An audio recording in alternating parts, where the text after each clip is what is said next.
Hey everyone, I'm back with another update.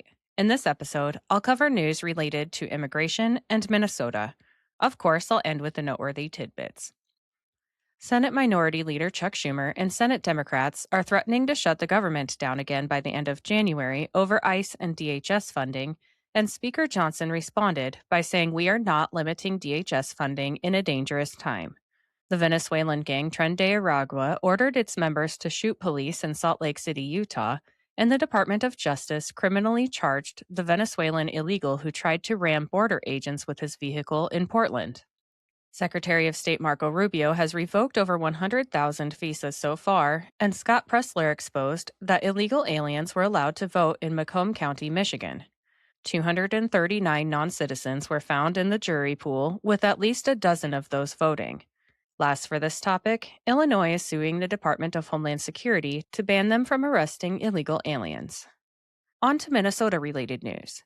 Investigations are being launched after $700 million were found in Somali suitcases at the Minneapolis airport, and a Somali fraudster was caught trying to bribe a juror in a fraud case with $120,000.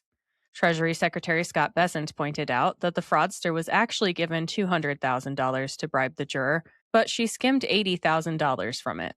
It was confirmed that the anti-ICE organization that Renee Good belonged to explicitly trains their members to assault federal agents, on top of harassing and targeting them with their vehicles. Press Secretary Caroline Leavitt confirmed a massive surge of federal agents to Minnesota, and Governor Tim Walz is suing DHS Secretary Kristi Noem to block the surge. Border Commander Greg Bovino revealed that in only 3 days, there have been well over 20 assaults on federal officers in Minnesota, which is quite the number compared to only one assault in 30 days in Louisiana. Americans are demanding the resignation of Minneapolis Mayor Jacob Frey after he incited more violence against ICE, and the St. Paul City Council vice president is organizing grocery runs for illegal aliens to help them evade ICE. Now it's time for the noteworthy tidbits, which are brought to you today by Big Fork Brands. Let me tell you about them quick. Sometimes I get on a roll cleaning or gardening, and I need a boost but don't have time for a meal. Big Fork Brands pork jerky is the perfect choice to keep my momentum, offering high-protein snacks for on-the-go energy boosts. Not only do they offer pork jerky, but they also make pork sticks, bacon sausage, bacon hot dogs, and burger and hot dog sauces.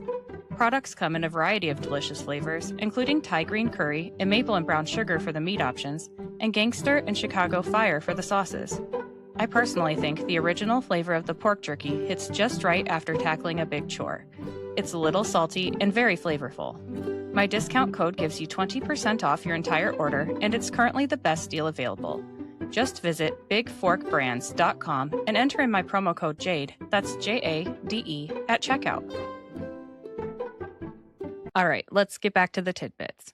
President Trump announced that, effective immediately, any country doing business with the Islamic Republic of Iran will pay a tariff of 25% on any and all business being done with the United States, and the State Department told American citizens to immediately leave Iran as talks about striking Iran continued.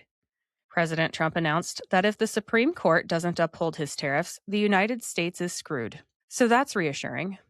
Senator Mark Kelly is suing War Secretary Pete Hegseth because Hegseth punished him for making that video in which he tells the military to disobey orders, and Secretary Hegseth revealed the Department of War hasn't found any more narco-trafficking boats.